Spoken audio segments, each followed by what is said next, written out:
Questionable Authority, back from a quick mini vacation with some amazing members of the QA family. Glacier National Park has always been a special place to me, and I wanted to share it with the people I'm close to.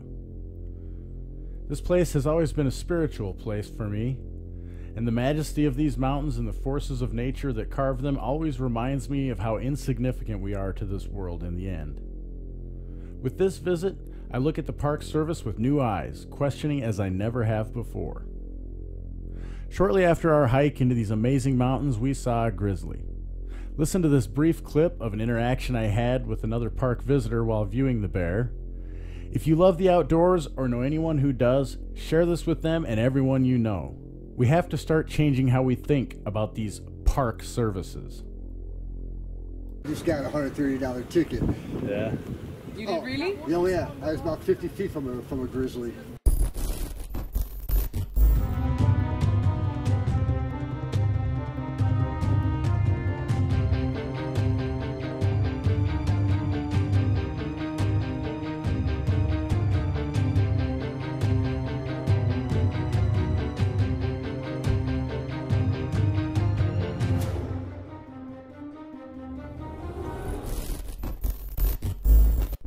I took my friends on a hike into the backcountry of Glacier National Park. The true majesty of this land lays not in the glaciers that everyone is racing to see before they melt away, but in the splendor the bulldozers of ice left behind in their wake. These glaciers have been melting for thousands of years. When man first walked among these mountains, only the remnants of those glaciers remained, which is what allowed man to walk among these amazing peaks in the first place. My family roots run deep here on both sides of the family. From Forest Service workers to railroad laborers, my family's blood, sweat, and tears covers these magical mountains the way many others have over the years and ties me to this place. As a kid, I remember it being very rare to see a grizzly bear. I'm comfortable being in grizzly country because I grew up around them. I also understand the risks associated with being in the same territory as these animals. That being said, I have noticed a change in attitude over the years from our federal officials on public lands and how they handle these risks.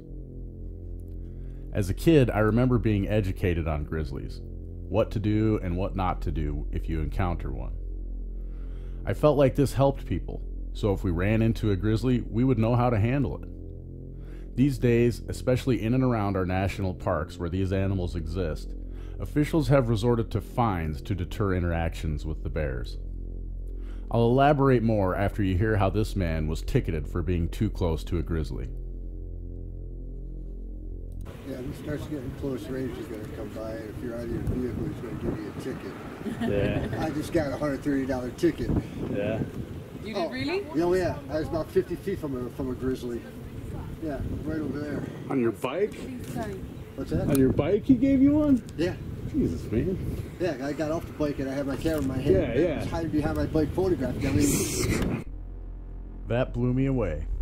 In the past, I have observed an increase on fines in the camping areas. For example, not properly storing items that attract bears by letting them have access, thereby giving them a reward.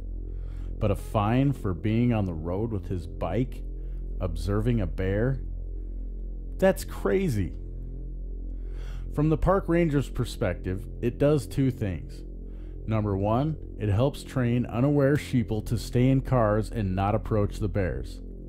Number two, it makes their job of doing just that much easier by making it sting a little more than a warning or stern talking to, while making money for the Park Service at the same time. Now take a look at this. This is the Glacier National Park webpage about bear safety, which is conveniently located in the Plan Your Visit section of the website. Links are in the description. There's actually a lot of good information about playing it safe in bear country. This is an excerpt about safe distances. Approaching, viewing, or engaging in any activity within 100 yards of bears or wolves or within 25 yards of any other wildlife is prohibited. Number one, don't tell anyone, but I'm pretty sure myself and many others engaged in a prohibited activity of this nature every time I've entered the park, through no fault of my own. In other words, Even when only driving through the park, you stand a pretty good chance of engaging in any activity within at least 25 yards of some wildlife. Nowhere does it state anything about a fine. Interesting. The page also goes on to talk about roadside bears and what to do if you see one. It states, habituated bears may also learn to frequent campgrounds and picnic areas, where they may gain access to human food. To protect human life and property, bears that seek human food must be removed from the park. It's the last part that gets me.